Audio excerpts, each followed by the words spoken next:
The story opened on a battlefield where the protagonist narrated the roles within a hero party, attackers, healers, and more. He introduced himself as Rude, explaining that he served as a tank. It was a role where he protected his teammates by absorbing enemy attacks alone, a position where he acted as the unsung hero. This was the tale of how someone like him would eventually experience a complete turn of events and become the main protagonist. He also mentioned having a super cute little sister. In his thoughts, he recalled his sister Manisha, who had once expressed how lonely she felt when she could not see him.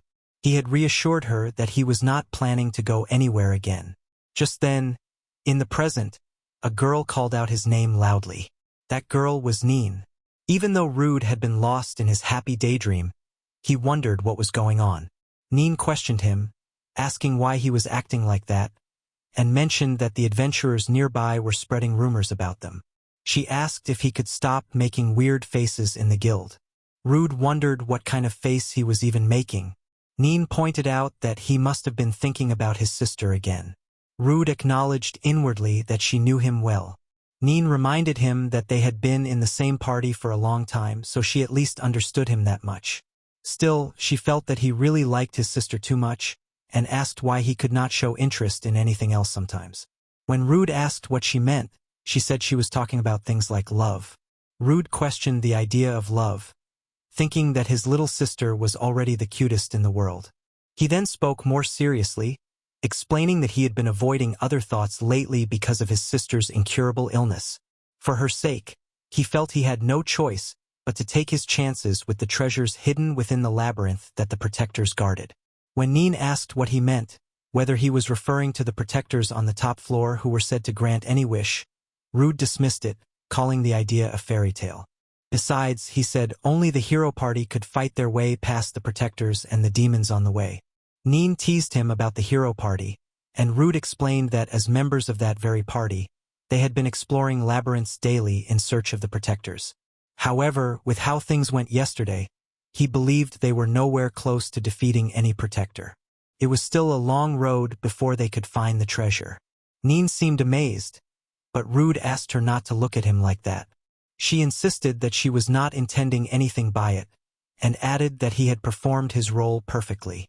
Even though they were not hit by enemy attacks, she wondered if Rude's outer shell had weakened yesterday, which was strange.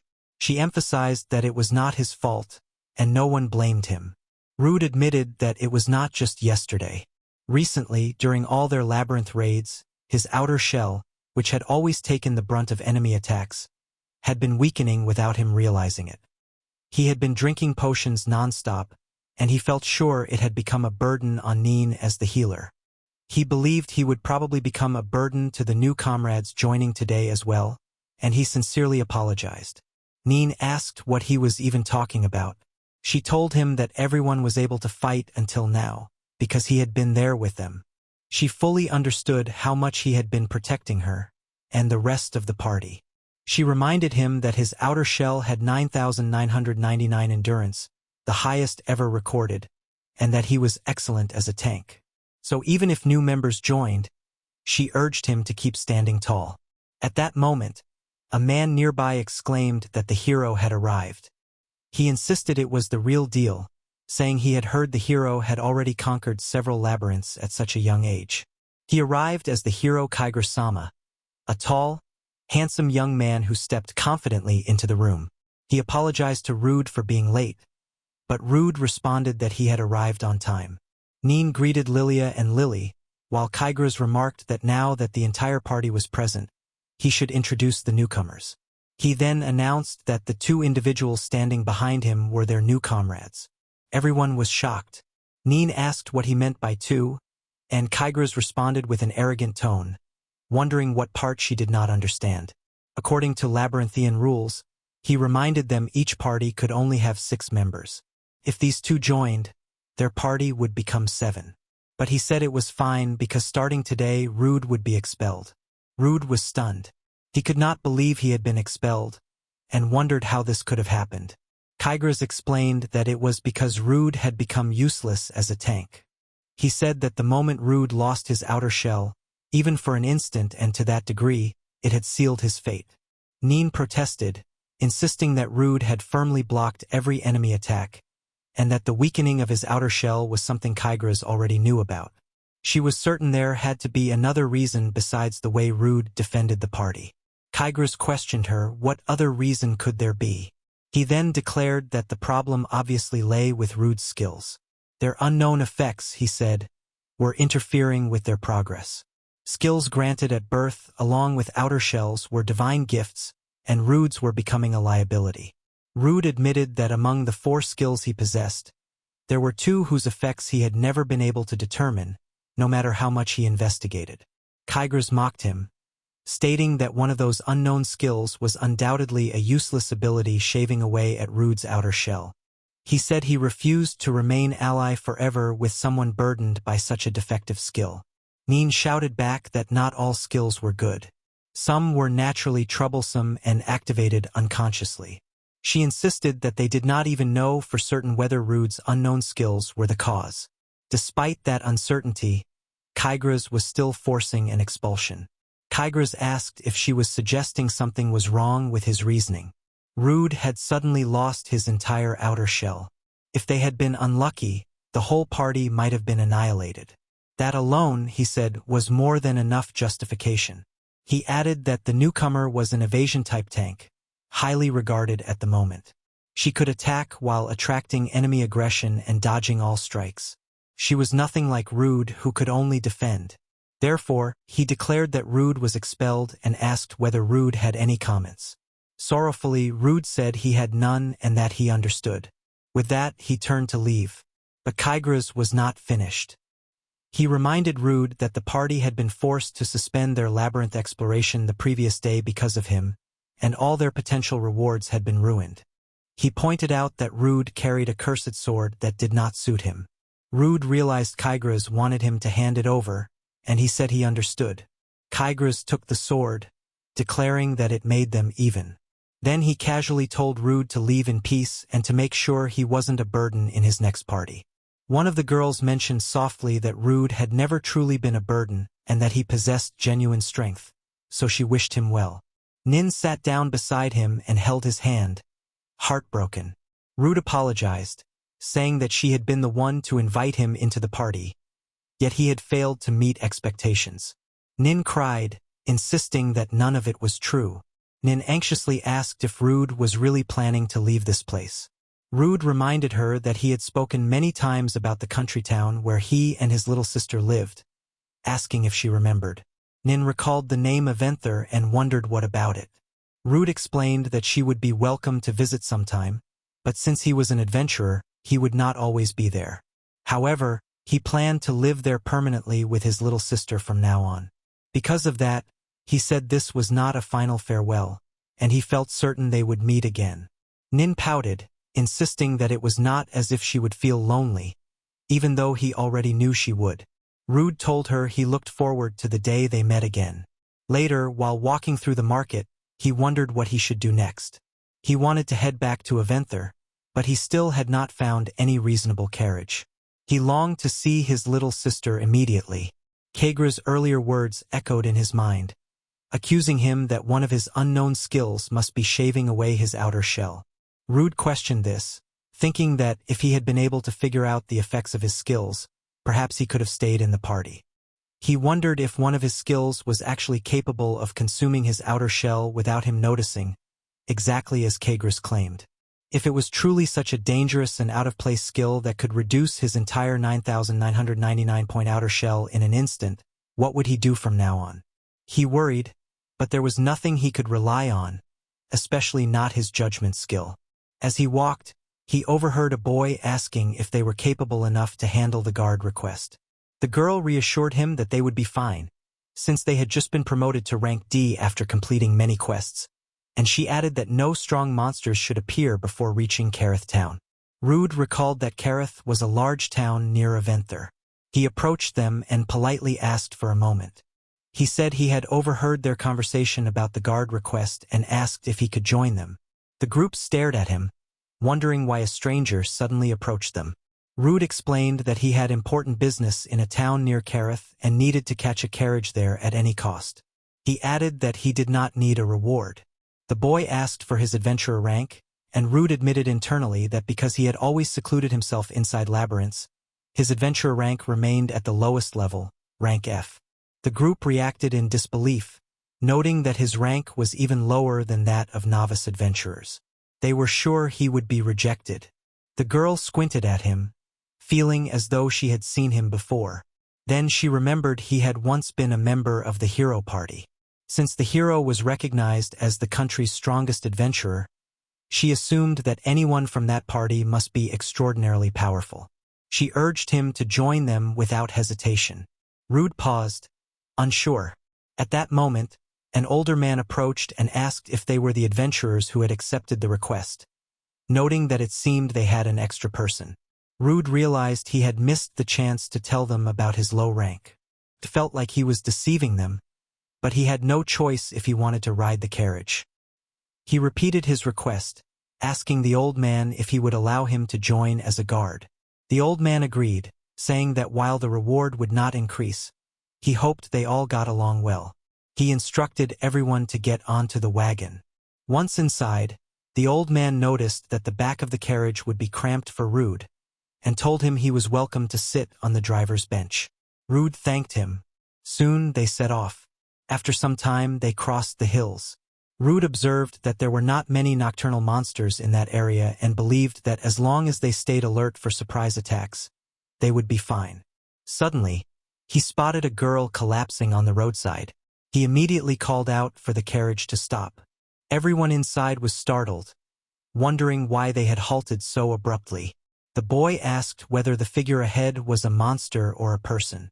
Rude said it might be a bandit or a trap of some kind, so he would go investigate and instructed them to wait there. He stepped down and called out to the fallen girl. A beautiful girl sat trembling on the road, terrified. Rude sensed no one else nearby, so he concluded she was not a decoy. She was shaking, clearly scared. Rude asked if she was all right and reassured her that he had no intention of harming her. He told her there was no need to be afraid and asked if she could stand. Just then, a strong gust of wind blew through and her clothes were swept away, leaving her naked. Rude immediately noticed a magical jewel embedded in her chest and wondered who, or what, this child could be. Before he could think further, a massive monster appeared beside him. It was the forest snake, the most powerful creature in that entire forest. Its enormous body towered over them. Everyone rushed out of the carriage in shock. The boy recognized it instantly and panicked, saying it was a rank C monster and questioning why it was in such a place. He shouted that the forest snake was not an enemy they could hope to defeat and feared they were going to die there. As the snake lunged forward to attack, terror spread through the group. Rude realized the situation was critical. Their enemy was right there and they had no choice. He activated his provoke skill. The forest snake turned its aggression toward the comrades and Rude rushed in to shield them. The old man warned him that the snake's venom was powerful enough to destroy his entire outer shell instantly, telling him to avoid it at all costs. The snake spat venom directly at Rude. He tried to block it with his shield, but a small amount splashed onto his shoulder. Rude insisted he was fine. He explained that he possessed a skill called Healthy Body, which made him immune to all status ailments. He ordered the comrades to attack while he drew the monster's attention away. The boy hesitated, unsure if they could fight it even if told to. Rude could sense the group's morale sinking rapidly. The comrades then forced themselves to respond, declaring that they would fight. However, during the chaos, Rude lost consciousness. He drifted into a dream, seeing his little sister sitting on the stairs with tear-filled eyes, calling for her big brother. The image snapped him awake. He jumped to his feet, declaring internally that he refused to die in a place like this. He activated Provoke again to attract the forest snake's focus. Drawing on his experience as the former tank of the hero party, he vowed to block every one of the monster's attacks. He commanded everyone to grip their weapons tightly and strike with everything they had. Rude continued fighting the giant serpent, assuring himself that the others would not lose as long as he was there. He pushed his body to its limits, using every ounce of strength he had to stand against the forest snake. Once again, he reminded himself that they would not lose, not while he was fighting beside them. The comrades attacked together, doing everything they could to support Rude. The old man warned them that the monster was preparing one of its ultimate attacks. The forest snake began to charge. Rude shouted for everyone to get out of the way. He knew there was no way he could avoid it himself. It was because it was an ultimate attack that he felt there was meaning in stopping it head-on. Everyone fought with everything they had. When the massive creature finally weakened, Rude instructed them to strike immediately. They attacked in unison, and at last they succeeded in defeating it. The boy stood frozen in disbelief. He said he never imagined they could defeat a forest snake and admitted it would have been impossible with just their group alone. It was all because Rude was there. He added that he was shocked a man could take an attack from a monster so much larger than himself so easily, and confessed he had expected much less, even from a tank who once belonged to the hero party. Rude responded that they only won because each person had done their part. He then told them to go ahead and start taking apart the monster for materials. He would check on the girl. They nodded and complied. Rude approached the girl and asked if she was all right, whether she was hurt, if she had been running from the monster, and what she planned to do now. He asked if she had a destination. She seemed confused about what to answer. Seeing that, Rude gently suggested that if she had nowhere to go, she could come along with him. The girl then revealed that she had been on her way to a town called Overpowered and asked if she could join him. Rude told her that if she didn't mind, she was welcome to.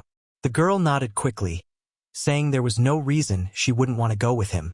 Rude noted that she couldn't enter town looking the way she currently was, so they needed to do something about her clothing. He turned to the old man and asked if he could purchase some clothing for the girl, explaining that he wanted to change her outfit before they entered town.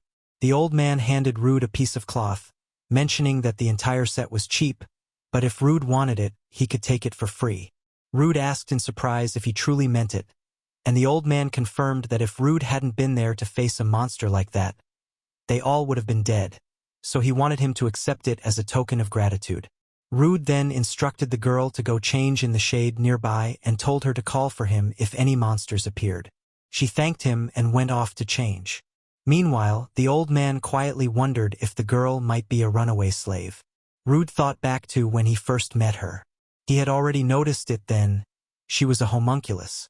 Rude reflected that it was practically impossible for a homunculus to autonomously act like a human slave, so something unusual had to be going on. To observe her condition for now, he decided it was best to keep her identity as a homunculus hidden from everyone else. He also noted that it was hard to imagine a slave dealer willingly traveling through such a dangerous forest, and since the girl didn't have a collar, it seemed she had fled in fear after encountering monsters. For the time being, he chose to look after her himself. The scene then shifted to a large castle. The old man announced that they had arrived. This was Karath.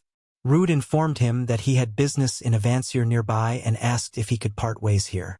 The old man seemed surprised and said that if he had known earlier, he could have led him off closer, but since the request was only to guard him until Karath, that was understandable.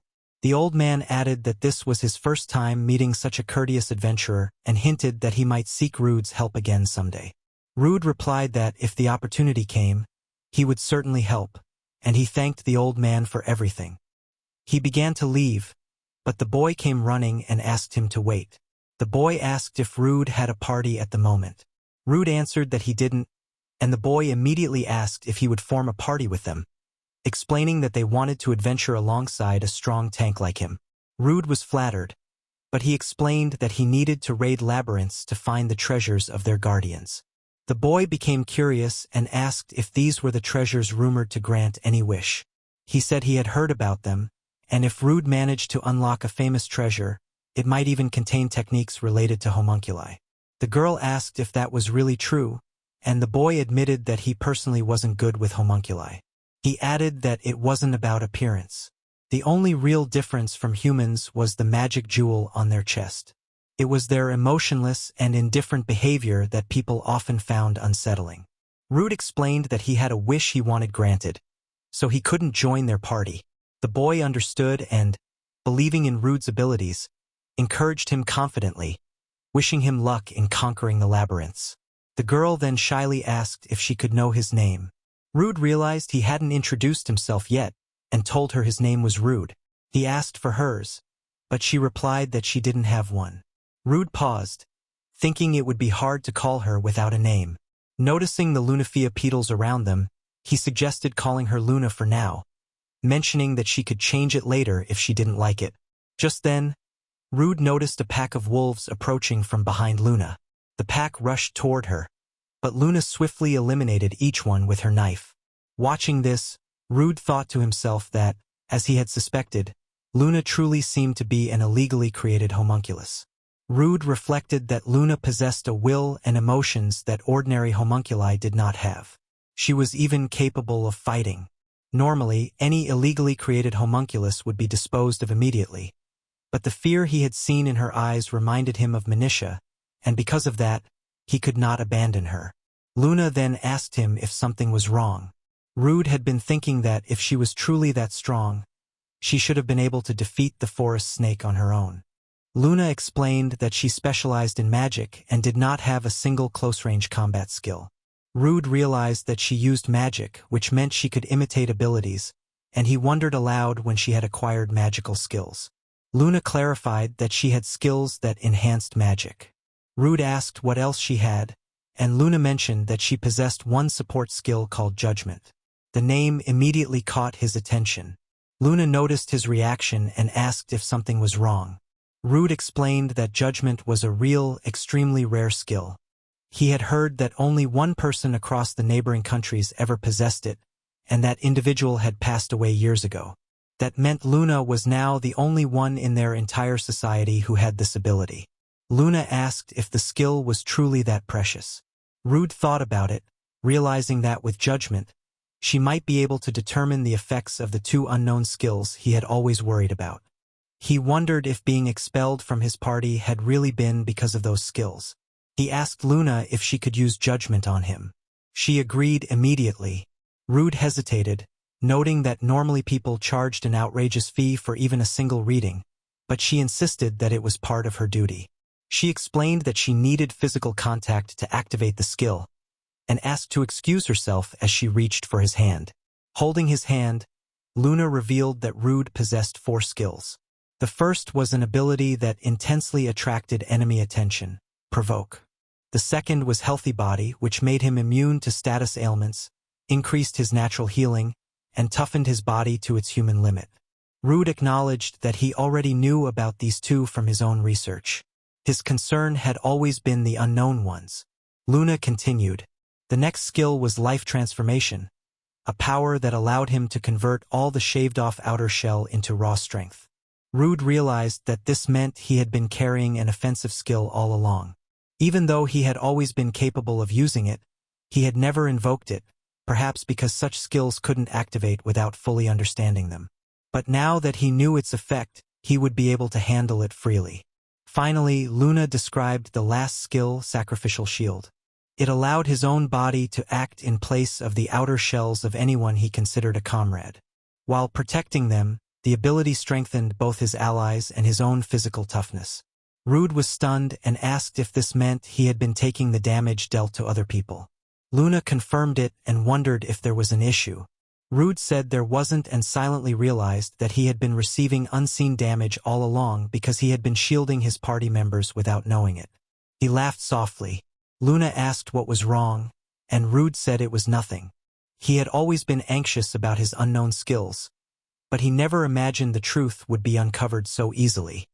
He thanked her, and Luna replied that she was glad she could help. Soon they realized dawn was breaking. Rude thought back to how he had been driven out of his party and told it was because of a useless skill whose effect he didn't understand. But now he knew the truth. His skills were some of the strongest meant for protecting comrades. With renewed pride, he set his sights on Avencer, where his little sister was waiting for him. Of the Guardian's treasures, legendary items said to grant wishes. But everything changed the day he received a notice from Kygras, the hero and party leader, stating that his combat ability was lacking. Expelled from the party, Rude began traveling toward the town where his little sister lived. On the way, he encountered a girl being chased by a monster. She was an illegal homunculus, one who possessed emotions and had originally been slated for disposal. Perhaps, like him, she had already been abandoned. With that thought in mind, he took her along and headed to Avenser. The town was peaceful and picturesque. An elderly couple could be seen farming. The man complained about his aching waist, but his wife encouraged him to keep trying. Luna remarked that this was Avenser, noting how calm the town felt. Rude described it as an empty countryside, yet still a genuinely pleasant place, and he hoped Luna would grow to like it too. Soon after, 2 children noticed him. One girl wondered aloud if it was really Rude, and the second asked whether he had just returned that day. Their names were Melina and Feel. Rude denied returning permanently and explained that he only had a small change of plans. Feel asked how long he planned on staying this time and added that if he was taking it easy, they should all hang out again. Rude mentioned that he intended to stay for a while to find a new party, then asked if the 2 girls were heading to camp. Melina immediately expressed that she wanted to go off alone together with Rude, emphasizing the words alone together. She insisted he must understand what she meant, and when he grew flustered, she demanded that he say it out loud. Rude avoided the topic and redirected the conversation by asking what they had been up to. Melina loudly pointed out that he had clearly dodged the subject, while Feel explained that they had just run into each other unexpectedly and were chatting. Melina said she had been on her way home after buying the items her father asked for, while Feel had been patrolling the town. Feel also added that she had checked on Manisha, confirming that she was healthy. Rude acknowledged that he had seen Manisha looking well and thanked them, saying that because everyone in town kept an eye on her, he could venture out with peace of mind. Feel told him there was no need to thank them, they were friends. She then asked about the girl with him. Rude introduced Luna as someone he had met during his journey. Because she had no place to go, he felt he should look after her for now. Melina accepted the explanation. Melina then greeted Luna warmly, telling her she was the posture girl of Avancer's only blacksmith shop, and that her name was Melina. She said they should get along well from now on. After that, she urged Feel to introduce herself next.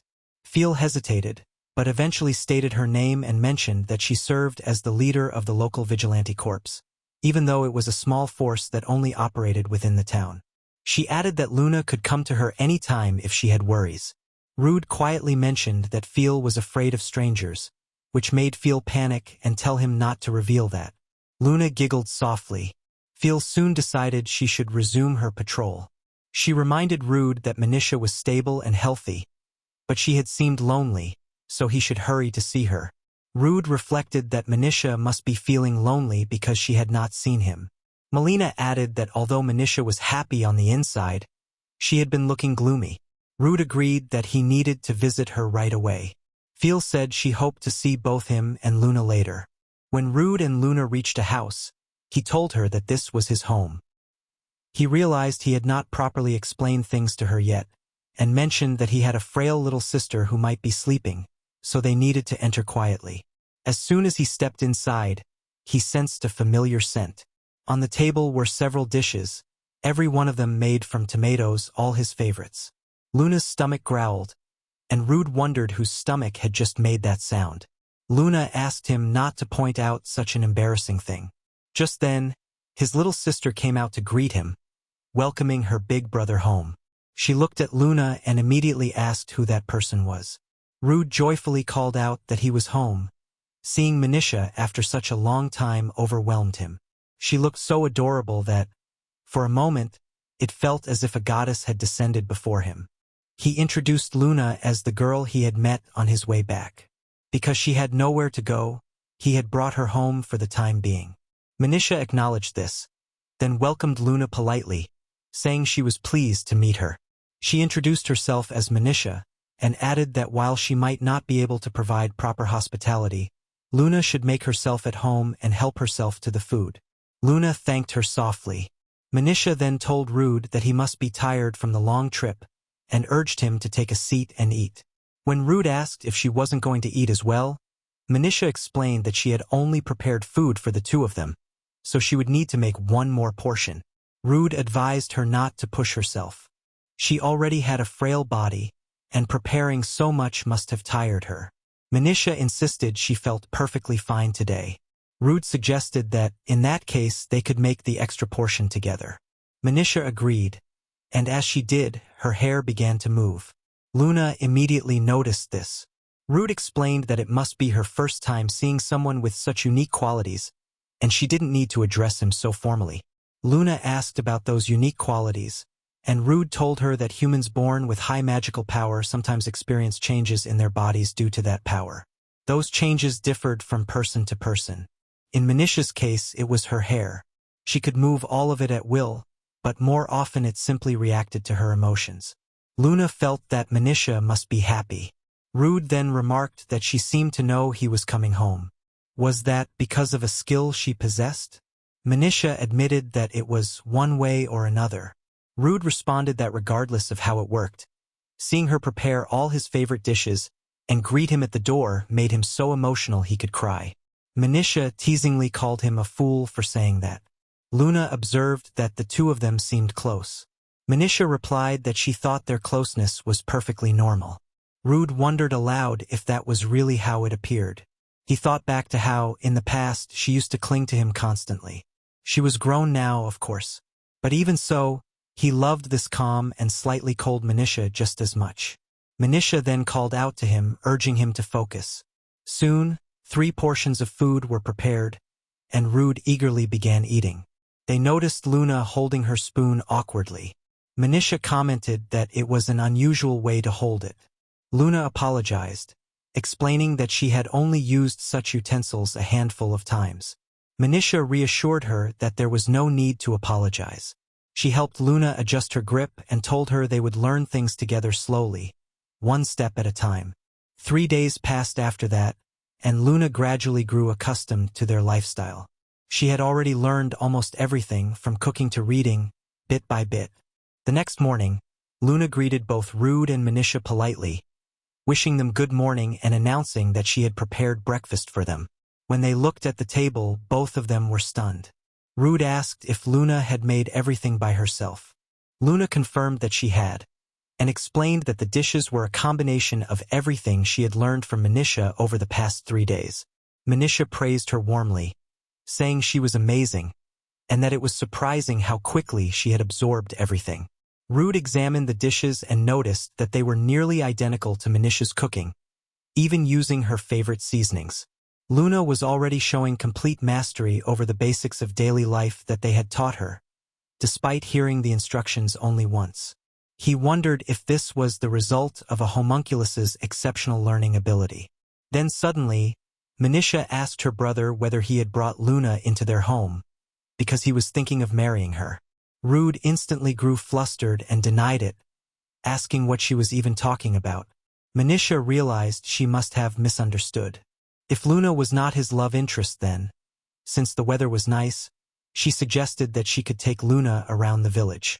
Rude agreed that it was a good idea. He wanted to introduce Luna to the villagers anyway, and this seemed like the perfect opportunity.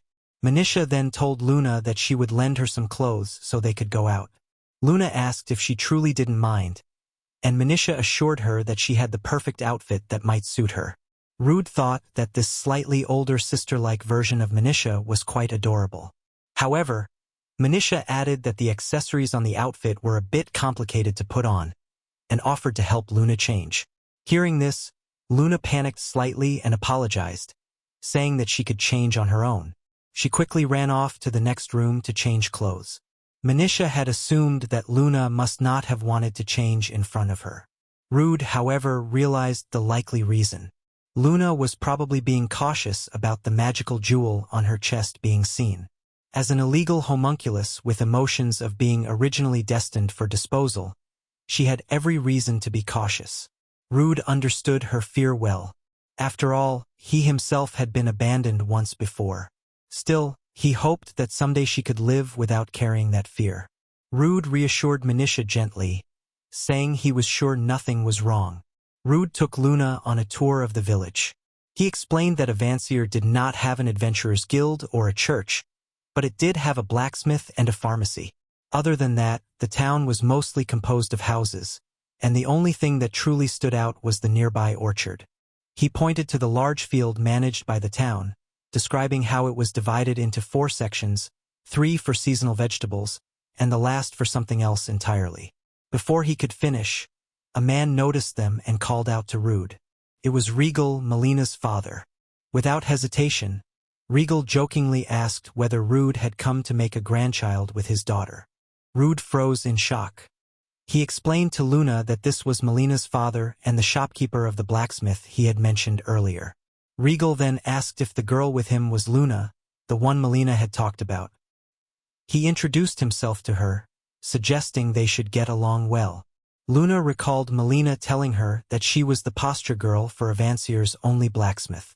Rude then asked Regal if he could make him a new sword. Regal immediately remembered the demonic sword Rude had once found in a labyrinth, and asked if he still had it. Rude explained that due to recent circumstances, namely being expelled from the hero party, the demonic sword had been surrendered as compensation. Regal said he didn't entirely understand the details but assumed it must have been terrible for Rude. He then declared that he had just come up with a great idea, promising to craft something worthy of the demonic blade's reputation. Rude thanked him and said he would visit again once Regal was close to finishing. Before they could leave, Regal stopped them and pointed out that the fields were currently growing monstrous greens. He suggested showing them to Luna, saying that city folk would surely be shocked by the sight. Luna asked what monstrous greens were. Rude realized he hadn't explained them yet. He told her that monstrous greens were vegetables that physically turned into monsters. Because they were grown with magic, they could be harvested regardless of the season. They were incredibly convenient, offering nutrients that normal vegetables could not. But since many grew into monsters within a single day, they required constant tending. As they approached the field, several children noticed Rude. One boy excitedly exclaimed that Big Brother Rude had brought a girl with him. Another boy commented that she was cute. A small girl, however, pouted and reminded Rude that he had once promised to marry her in the future. Rude quickly clarified that Luna was not his girlfriend. She was a comrade from his journey. The little girl then said that, thinking about it, there was no way Rude would ever get a girlfriend anyway because he was a Siskin. Rude shouted that he was not a Siskin and demanded to know where she had learned such an old-fashioned word. The kids announced in unison that Big Sister Fiel had taught them. Rude internally cursed Fiel for spreading unnecessary knowledge. One of the boys then asked Luna if being Rude's comrade meant she could fight as well. Luna replied that she could use a little swordsmanship and magic. The children were instantly mesmerized by the idea. They declared that since Big Brother Rude only used a shield, Luna should teach them swordsmanship and pleaded for her guidance. Before she could respond, a loud voice called out, asking why the children were dawdling. Granny Gigi appeared, scolding them and ordering them to return to their fieldwork. The kids immediately scattered and ran back to their tasks. Rude commented that Granny Gigi looked as healthy as ever. Granny, however, was startled to see Rude and immediately assumed that the girl beside him was his girlfriend. Rude quickly denied it and asked Luna to let him introduce her properly. He explained that this was Granny Gigi, the village doctor, and the one who had been preparing medicine for Manisha since she was born with a frail body. He said he owed Granny a great deal. Granny Gigi added that although she could stabilize Manisha's condition with her medicines, she couldn't completely cure her. She wished she could help more. Rude assured her that what she provided was already more than enough. She even sold them expensive medicines made from rare herbs at a cheap price. Granny then addressed Luna, telling her that if she ever needed anything, she should feel free to visit the pharmacy at any time. She treated all young children like her own, so she would gladly help. Granny Gigi mentioned that she was heading out to harvest monstrous spinach with members of the Vigilant Corps and invited Luna to join them. Rude said that, in the meantime, he would introduce Luna to the people in the Vigilant Corps as well. When he met the soldiers, they immediately assumed Rude had finally brought home a girl and teased him about graduating from being a Siscan. Rude insisted that wasn't true, while Luna quietly wondered if he really told people things like that. Even so, Luna met everyone in the village. Rude apologized afterward, saying that since their countryside didn't have much going on, people tended to find entertainment in teasing others about their supposed love affairs. It was annoying, and they continued to make fun of him afterward as well. Luna, however, said she didn't mind. She was simply happy that everyone had welcomed her. Rude complimented her, saying that since she was beautiful, he might end up adoring her excessively. He added that her clothes suited her perfectly today too. Luna blushed at his words. Rude then suggested that since the villagers had gone out of their way, they should try the spinach she helped harvest. He was sure it would be delicious because it was fresh. Luna agreed, took a bite, and said it really was delicious. Rude said that was wonderful. The elders worked very hard to grow those crops, so they would be delighted to hear her praise. Luna then mentioned that she hadn't seen any young people working in the fields. Rude explained that most of the younger generation didn't like the quiet countryside life and had gradually moved away, which had become a serious issue. Still, he personally liked this village even if others didn't. He asked what she thought of it. Luna replied that at first she had followed him blindly, but now she was glad she had come to such a warm and considerate town. She said she wanted to continue living this lifestyle for a long, long time. But as she spoke, she grew emotional. Rude became worried, reminding her that they were friends and comrades, and that if anything troubled her, he would always listen. He then offered to carry what she had gathered and suggested they hurry home since Manisha was probably preparing lunch. But before he could take a step, Luna gently held on to his arm. Luna gently took Rude's hand and placed it over her chest. She asked him if he knew what the feeling inside her chest really was. Rude recognized it as a magical jewel. Luna then explained that she was a combat model homunculus developed in the neighboring country of Brunchilas. Rude realized that this explained the overwhelming power she had displayed when she wiped out the herd of wolves on their way to Avansir. He also recalled that Brunchilas was the same country where the person who possessed the judgment skill had died several years earlier, and yet Luna, an illegal homunculus created in that same land, also carried the skill of judgment. He reflected on what he knew about homunculus production, even though he wasn't deeply familiar with the field. Magical jewels used to create homunculi were originally jewels found inside humans. Since each jewel contained memories and information from the person it came from, that information needed to be purged before production. If not purged, the homunculus would become a near-perfect clone of the human, almost like resurrecting them. Rude wasn't sure whether Luna had been created using the magical jewel of the original judgment bearer, or whether the jewel had been copied before purging. But it was clear that Luna had been born as part of Brunchila's attempt to reproduce the valuable judgment skill through a homunculus so they wouldn't lose it forever. Because of all this, Luna apologized sincerely. She had kept it a secret the entire time because she feared speaking up. She believed that if Rude learned she was a homunculus, he might choose to dispose of her, just as she had once been destined to be. But she could no longer bear deceiving the very person who had saved her. Rude told her that the moment they met, he had realized she was a homunculus after seeing her magical jewel by chance. He had simply hoped she would tell him on her own someday, so he kept quiet. He apologized for making her suffer in silence because of that. Luna then asked why, if he had known she was a homunculus from the beginning, he still saved her. Rude explained that he and Manisha had been abandoned by their parents when they were very young. When he first saw Luna, her eyes looked exactly like Manisha's from that time. Because of that, he couldn't bring himself to abandon her. Luna softly repeated his words, surprised. Rude then asked how she wished to live from this point onward. He remembered that even while living a harsh life in the slums, he held on to his humanity. He wondered what Luna wanted. Did she wish to live as a homunculus or as a human? Luna said becoming human didn't seem realistic. Rude responded that he had never heard of it being impossible for a homunculus to become human. After all, he dove into labyrinths for a similar purpose, searching for treasures that might cure Manisha, even though he had no certainty they truly existed. Luna asked if that was really true. Rude then suggested that perhaps they could get along as comrades, even if both of them had unclear desires and uncertain futures. At that moment, Luna suddenly raised her voice. She declared with all her heart that she wanted to live as a human. Rude took her hand, and they shook firmly. He said that, in that case, they should continue getting along well. Luna agreed with enthusiasm, addressing him as master. Rude questioned whether homunculi typically called someone by that title. Luna replied that she simply felt like calling him that. Rude thought that if she wished it, then it was fine. After a while they returned home. Manisha cheerfully greeted both of them and announced that she had prepared lunch for all three of them.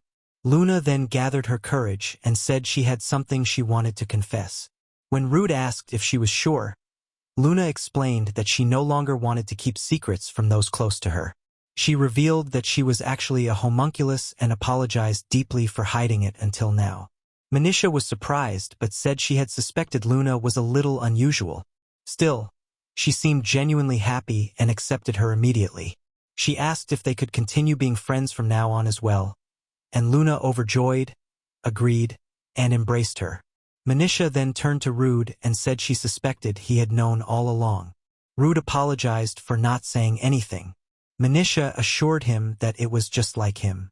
He had always helped those no one else would reach out to. He had been that way ever since the past. Because of a mysterious skill with an unknown effect, Rude, once a tank in the hero party, was expelled without warning. But during his journey back to his little sister, he met a girl who helped him discover the truth. Those skills were actually the strongest abilities a tank could possess. And now, for the first time, Rude was putting them to use. A few hours earlier, Rude had declared that their work was finally done. Luna acknowledged that he had worked hard and he returned the compliment, apologizing for dragging her into the massive cleanup of the Vigilante Corps' headquarters. Still, he admitted that thanks to her help, they finished much faster than usual. Luna assured him she was fine, though she noted that the estate was enormous. She wondered if all Vigilante Corps' headquarters were this large. Rude explained that this branch was unique because it occupied an estate that originally belonged to a feudal lord. Luna found the place impressive. Rude added that any room not used often, or used only for meetings, tended to be neglected, and they never quite knew what to do about them. But that wasn't the servants' responsibility. By rule, the members of the Vigilante Corps themselves had to do a major cleanup once a month. Just then, Manisha entered the room and announced that she had prepared cold tea, inviting everyone to take a refreshing break in the dining hall. The mood instantly brightened. Everyone became excited at the thought of tea brewed by Manisha, each one declaring they would drink it first. Luna quietly observed that Manisha seemed quite popular. She wondered where everyone's fatigue had suddenly gone.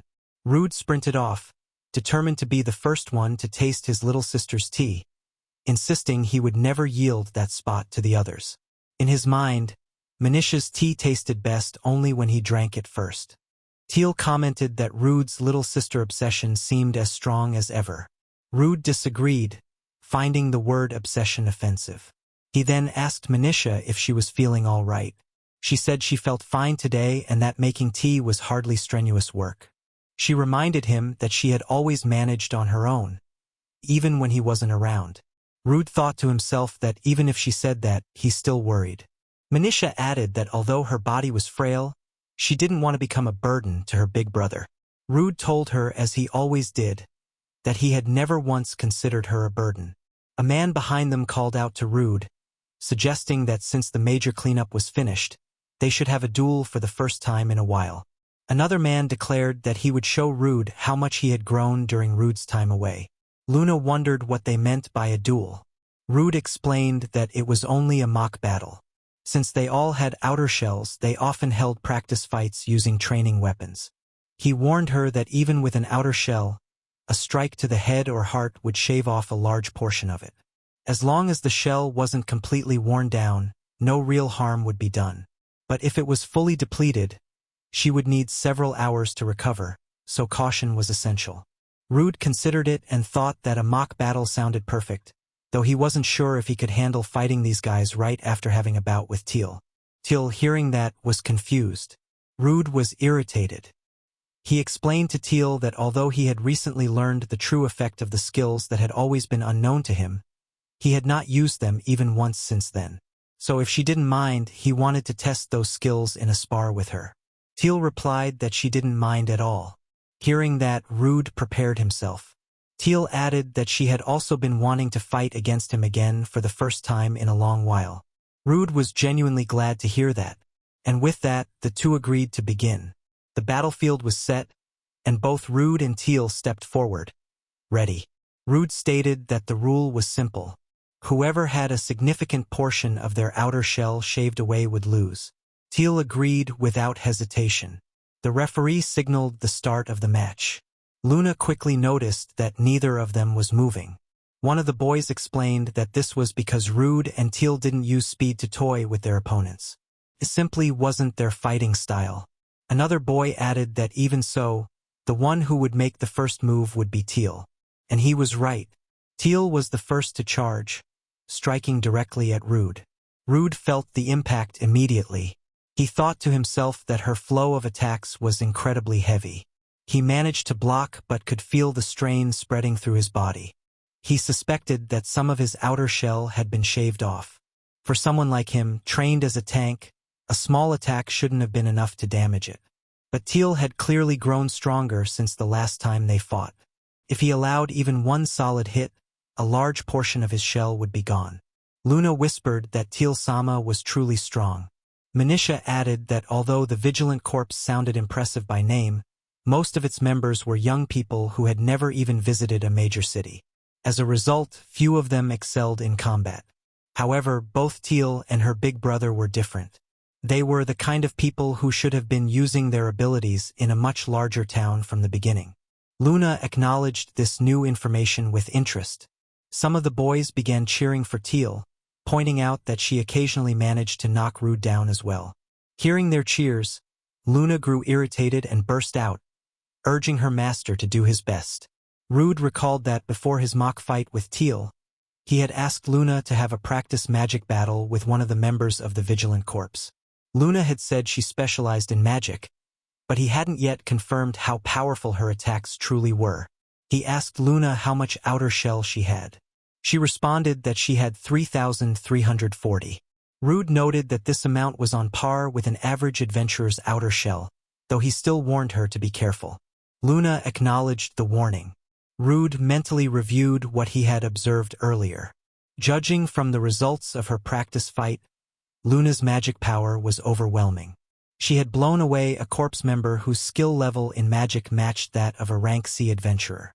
But what shocked Rude even more was her unique ability.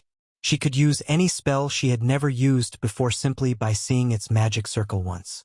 That abnormal talent must have been designed as part of her combat homunculus nature. While Rude was thinking, Teal mocked him, saying he must have plenty of free time if he could afford to look away during their fight. She launched another attack. Rude felt the blow graze him, but he remained calm. He intended to make use of the damage he had taken. Teal charged at him again. The boys watching suddenly shouted that Rude's form had broken. They urged Teal to attack him now. Rude had finally activated his skill. Teal was stunned, unable to believe what she was seeing. She wondered if that could really be an attack skill. Rude calmly stated that this was the ability he had been waiting to test. Using his life transformation skill, he launched an all-out attack on Teal. The blow landed with overwhelming force, and Teal's form broke apart. She quickly realized that her outer shell had been completely shaved away. She could hardly believe that a single attack could do that. One of the boys yelled that Rude had finally learned an attack skill. Another exclaimed that the power was unbelievable. He could have sworn Teal had an outer shell of around 2,500. Teal looked at Rude in disbelief, asking how he had managed to wipe her outer shell out so completely. Rude reached out a hand to help her up. He noted that she had grown stronger again. Teal countered that she still wasn't a match for him, which was exactly what she would expect from a first-class adventurer. But even so, she couldn't stop wondering about that astonishing skill he used. Rude explained that the technique was called life transformation. It was a skill that allowed him to convert all the outer shell he had lost up to that point into raw power. In fact, he admitted that he had intentionally taken Teal's attacks in a suboptimal way so that more of his own shell would get shaved off. It wasn't the sort of technique he could use at any time. But thanks to this spar, he now understood that the skill wasn't invincible, even when used offensively. He thanked Teal for helping him figure that out. Teal was glad she could be of use. Rude continued, reflecting that until now, he had dedicated himself entirely to protecting others as a tank. That role was undeniably important, but he realized that sometimes he wanted to be able to go on the offensive too. And now, thanks to life transformation, he finally had the power to do so. With renewed confidence, Rude asked who wanted to go next. Instantly, everyone panicked. One boy claimed he suddenly remembered something important he needed to take care of. Another complained that he had developed a stomachache. Regardless of their excuses, it was clear they were intimidated. Rude had become a complete powerhouse. Luna shouted excitedly that her master was incredible. Manisha added that her big brother truly was amazing, far more amazing than she was herself. Back then, little Manisha was crying for her mother and father, wondering where her big brother had gone. She coughed weakly as the villagers whispered among themselves. They said the girl seemed to have been abandoned by her parents. They believed that because of her incurable illness and unstable magical power she was born with, it had become difficult for her parents to keep buying the medicine needed to control her condition. Another villager added that she had heard Manisha was being raised alone by another child. One of the women clarified that she meant Rude. She explained that she had seen him drag Manisha there and then leave the town. Rumors spread that the house they had been renting was now occupied by someone else, leaving the siblings with no place to return to. The villagers concluded that the girl was doomed for the slums, though they doubted she would survive long in her frail state. But at that moment, Rude came running and hugged his little sister tightly, relieved to have found her. Manisha suddenly woke from that painful memory, screaming for her big brother. She looked around and saw Luna sleeping nearby. She realized she had dreamt of that time again. Although the memory always hurt, its ending always reminded her of Rude's determination. He had gone into labyrinths again and again, seeking treasure to cure her incurable illness. It wasn't just that one day. Her big brother had always given everything for her sake. She felt grateful, but she also wondered if he was truly happy living that way. If she hadn't been here, would he have been able to live more freely? Rude greeted her good morning. She replied softly and hurried to prepare his breakfast. When he offered to help, she quickly refused, insisting she could handle it on her own. Rude thought she might get angry again if he pushed the matter, so he let her be. She handed him the morning newspaper, and as he thanked her, he wondered what was going on with her. Her cuteness was making his face grow warm, though she simply insisted that nothing was wrong. Luna suddenly rushed in, apologizing for being late to prepare breakfast, only to realize everything was already done. Manisha greeted her as well, though as usual, Luna was hardly a morning person, and her bed hair was wild. Luna felt embarrassed, believing she had failed once again. Manisha told her she would handle clearing the plates, reminding her gently that Luna wasn't their servant. They only needed to help one another, and that was enough. Luna admitted that it still felt as if she had only been receiving help from them. Rude disagreed quietly, thinking that wasn't true at all. Luna explained that being allowed to live normally was one thing, but she was also being taught how to read, write, and do so many other things. She pointed out that both Master and Manisha possessed a wealth of knowledge, so she wondered who had taught the two of them in the first place. Rude replied that although he had said before that he and Manisha had lived in the slums, there was more to the story. After living there for a year, someone had invited them to become apprentices for a noble. Rude explained that apprenticeships had originally been conducted by merchants and craftsmen, forming a direct master and pupil relationship. In the case of a noble's apprentice, the training focused on becoming a knight or a servant. During that period, there was a growing movement among nobles to guide slum children toward respectable paths through such apprenticeships.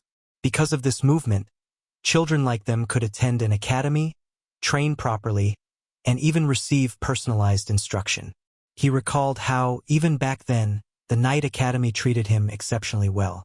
Rude had been doing everything he could for the sake of his little sister, which made his situation seem pitiful in the eyes of others.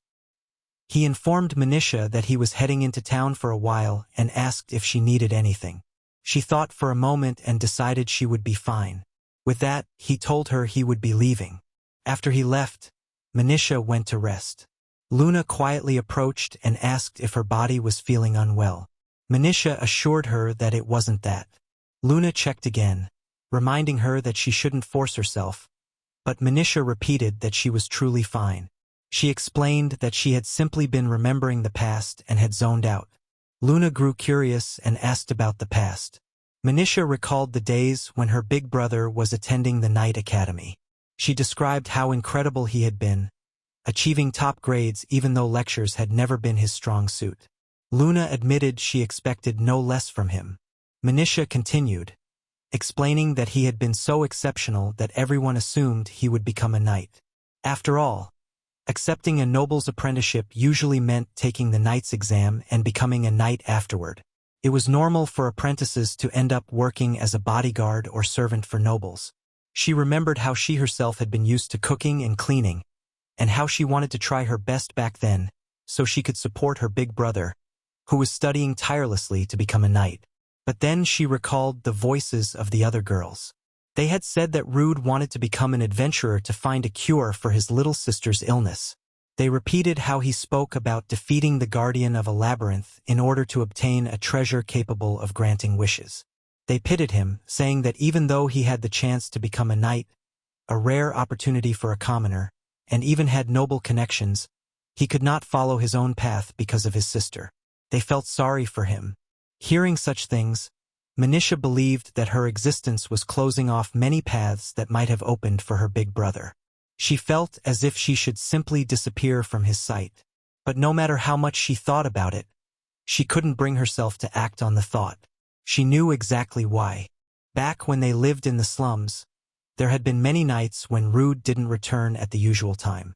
During those terrifying hours, she had fought desperately to stop herself from trembling while crying out for him over and over.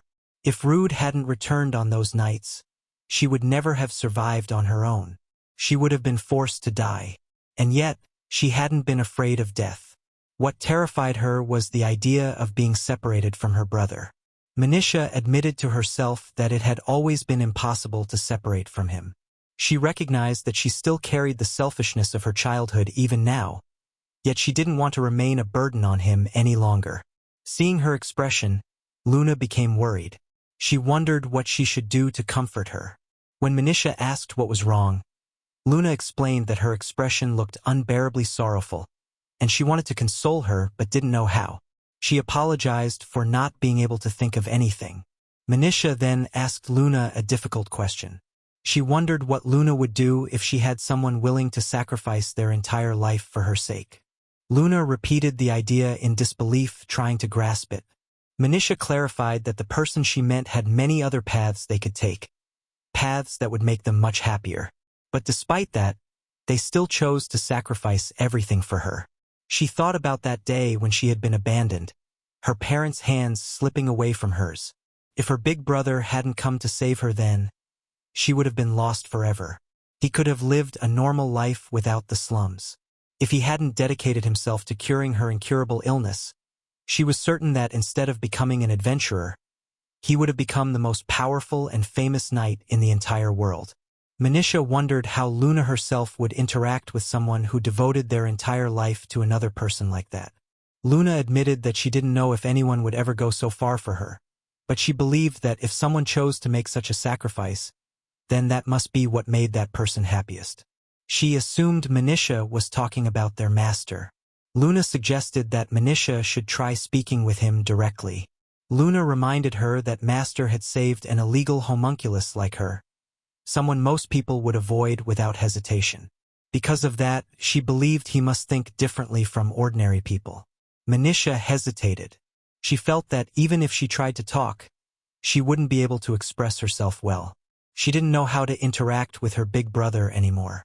She believed she shouldn't rely on him too much, so she wanted to keep some distance. Yet at the same time, she wanted to treat him well, and she also wanted them to remain a family. Everything felt tangled and confusing, and she no longer knew what the right choice was. Luna encouraged her by suggesting that perhaps she should just tell him all of that honestly. Before Manisha could respond, she sensed something and realized her big brother had returned. Luna asked how she knew. Manisha explained that she possessed a skill called marker, which allowed her to pinpoint the location of a designated person. She insisted she wasn't using it to stalk her big brother, only so she could greet him properly whenever he came home. Luna suggested that this was the right moment to talk to Master. She reminded Manisha that no one could truly guess another person's thoughts. And if even someone as close to rude as Manisha couldn't understand what he was thinking, then they had no choice but to ask him directly. She assured her that Master had always accepted her words, so things would be fine. A moment later, Rude returned home. Manisha told him softly that there was something she wanted to ask. He responded by asking what it was. Fear washed over her. She wondered what she would do if he regretted saving her, or if he secretly despised her. Luna gently supported her from behind. Gathering her courage, Manisha finally asked him whether he was truly happy with his life right now. Rude looked surprised. She thought to herself that he had answered so firmly. Yet how could he say that so resolutely when there were so many happier paths he could have taken? Why had he saved her back then after she had been abandoned? Rude explained that the reason was simple. A long time ago she had saved him. Manisha froze, stunned by the idea that she had saved her big brother. Rude elaborated that when he was young, he had often been called large compared to other children, and his stern, intimidating face made people avoid him. All he had wanted back then was to play. Rude explained that despite how others had viewed him when he was younger, Manisha had always approached him without fear. She had shown him an excited, innocent expression every time she saw him, and just looking at her had always made him feel overjoyed. He admitted that he had felt some doubt in the beginning when he chose to live together with her, but even now he believed he had made the right choice. The time he had spent with her was something he truly cherished. It had been the most blissful part of his life. Hearing this, Manisha apologized. She confessed that she had kept assuming things about her big brother's feelings, constantly wondering whether he might be unhappy. She had been so absorbed in those thoughts that she became unsure of how she should act around him anymore. Rude admitted that he never imagined Manisha would think about him that way. He felt he should have been more straightforward with her, but he had always been poor at expressing himself, even since long ago. Manisha hugged him tightly, crying as she told him she understood him better than anyone else. And because of that, she believed she should have been calmer and more rational from the beginning.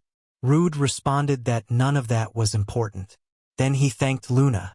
Luna insisted she hadn't done anything. She said Manisha had simply spoken from her heart, but Manisha disagreed. She told Luna that without her support, she would have kept worrying endlessly, so she thanked her sincerely. Rude agreed, thinking it was all thanks to Luna's presence. He expressed his gratitude to her as well.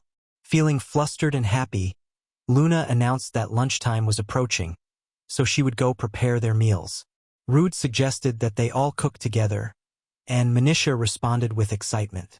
Just then, a sudden bang sounded at the door. They assumed it must be a visitor. Rude wondered who it could be and felt annoyed that someone was daring to interrupt such a euphoric moment with Manisha. When he opened the door, it was Neen. She waved at him cheerfully, saying it had been a long time. Rude asked why she was there. Neen explained that she had come specifically to see him. She reminded him that she had reluctantly joined the hero party, so she told the others she wanted a short break and managed to get herself a holiday.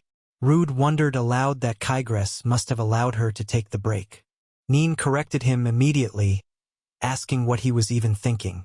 She clarified that she had gotten the break from the church, not from Kaigress, because she had already left Higra's hero party. She then asked whether he had read the newspaper. After Rude left the party, their labyrinth raids had kept failing one after another. Members were sustaining severe injuries, and some were possibly dying. A few days ago, after yet another failed labyrinth raid, the hero party had finally disbanded. And so, the hero party ultimately disbanded. Rude mentioned that he had read in the newspapers about Kaigress and the others failing their labyrinth raid, but he hadn't expected things to turn out this way. It seemed the news had reached him late because he was living in such a quiet and remote country. After all, those newspapers were already a week old. He wondered what exactly had happened after he left. Neen explained that ever since his departure, they had continued to fail their labyrinth raids. Over time, they started understanding just how important his skill had been, though Kygres stubbornly refused to acknowledge it until the very end. Back then, the party found themselves facing a grand Minotaurus.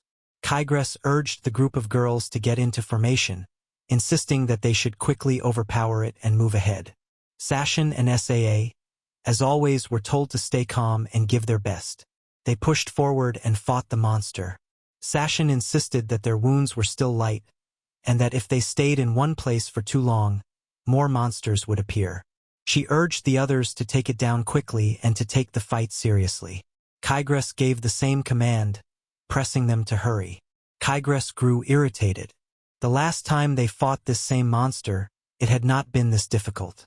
Their movements were noticeably worse, and something felt different from before. That was when he remembered Rude. Neen warned him that the space nearby was beginning to distort. A new monster was about to emerge. Kygres realized he had no choice anymore and activated his life burst skill. Their comrades reacted with excitement, saying it was the one-of-a-kind, most powerful skill Kygres possessed, and that with it, victory should be assured. Kygres confidently told them to rely on him. Rude, recalling the memory, remarked that Kygres' life burst was undeniably impressive. What he had just seen back then was probably the strongest Kygres had ever shown. However, he also noted that after Rude left, the power of life burst had weakened, and Kygres' outer shell had been draining at an abnormally fast rate. Couldn't be helped. The moment Kygres activated that skill, his outer shell was consumed by the thousands. To think such a massive cost was required just to strengthen his body. Kygres grew frustrated. He knew he hadn't made a mistake. He managed to kill the monster, but another one appeared immediately afterward. One of his comrades pointed out that this floor clearly exceeded their aptitude level. They kept allowing more and more monsters to appear before they could even finish off the previous ones, and everyone's outer shell had already been drained in the earlier battle. The comrade insisted they should retreat. Kygres instead shouted for Neen to hurry and heal him. Neen was confused about what he meant, but Kygres refused to retreat. He insisted he could not afford to lose anymore. He tried activating Life Burst again. He knew he barely had any outer shell left. Only about 500 remained for him to burn. His body could no longer move freely. If he consumed too much more, he wouldn't even be able to dodge the next attack. Neen realized his entire outer shell had been shattered. Kygres cried out in pain, stunned that it hurt this much. That was what it meant to fight without any outer shell. Even so, Kygres still forced himself forward and continued attacking the monster. Instead of overcoming the monster, Kygres was completely defeated. He screamed that he didn't want to die, insisting that there was no way someone like him could die here, and he broke into tears. Just as the monster loomed over him, Sashin rushed in to save him and ordered everyone to retreat immediately. The scene then shifted to the royal capital. A newspaper boy shouted out the headlines, announcing the latest issue. The news reported that the hero Kygres had repeatedly failed his dungeon raids and had now been stripped of his hero status. The church had also ordered him to release Saint Neen. A young boy asked what a hero status even meant. The newspaper explained that labyrinth raiding was so difficult that only a handful of people worldwide could accomplish it. Because of this, the country bestowed the hero skill, originally possessed by the first person in history to conquer a labyrinth and establish the foundation of labyrinth raiding, upon those powerful enough to do the same. Anyone who held the hero status was considered extraordinary. However, if a hero failed multiple times in a row, even the church, which cooperated in labyrinth raids for the protection of the townspeople, would eventually reclaim their saint due to the high risk involved. In such conditions, continuing to assign the title of hero was no longer appropriate. Kygres was furious, yelling that his reputation had been ruined and insisting that the newcomers were not trash. His comrades apologized in shame, but Neen stepped in saying that none of it was their fault. These girls were exceptional, and both this failure and the previous one happened because they charged in recklessly. The problem lay with Kygres. She demanded to know when he had stopped training. She pointed out that his body no longer looked capable of fighting, lacking any actual muscle. He appeared thin, like someone who only drank alcohol. She stated that he had relied entirely on life burst all this time, but there was no way he could conquer a labyrinth like that. Kygress argued that they had managed before. Nin yelled that it was only because Rude had been with them. She explained that back then, Kygress could use his skill without any issues, which made him unaware of its true nature. But after Rude left, he finally understood his own skill for the first time.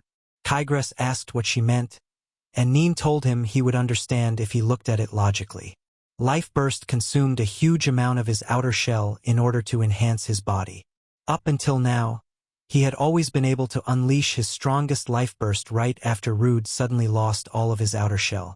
From that, she said, it became clear that Rude's unknown skill must have allowed him to act as a substitute for someone else's outer shell. In other words, the cost of Kygress' skill had always been pushed onto Rude instead, judging from how life burst worked. Kygress could strengthen himself according to how much outer shell he consumed. Because Rude had an outer shell of 9,999, using Rude's shell allowed Kygress to become overwhelmingly powerful. And since Kygress lacked the ability to sense anything about outer shell when he closed his eyes and ignored it during battle, he never noticed. But if they had investigated the strange decrease in Rude's outer shell earlier, or if Kygress had simply checked his own scale at some point, they would still have been the strongest party. Kygress screamed that she was wrong, claiming all of their success came from his own power. He insisted that, as the hero, there was no way everything could fall apart just because he was missing a single tank. Nin finally told him that she had heard enough. She declared that she was leaving his party. She said it must be easy for him to live by blaming others. Lily left as well, and another comrade apologized for not being strong enough. Kygress, in disbelief, told himself he would recover on his own and prove to them that he was the strongest because he was the hero. Nin narrated that this was how everything truly happened. Earlier she had said the party broke up, but more accurately, it was she and the two newcomers who had replaced Rude that decided to quit. Kygress still had a contractual obligation with the guild, and it seemed that the guild members Lilia and Lily were required to continue working with him for a long time.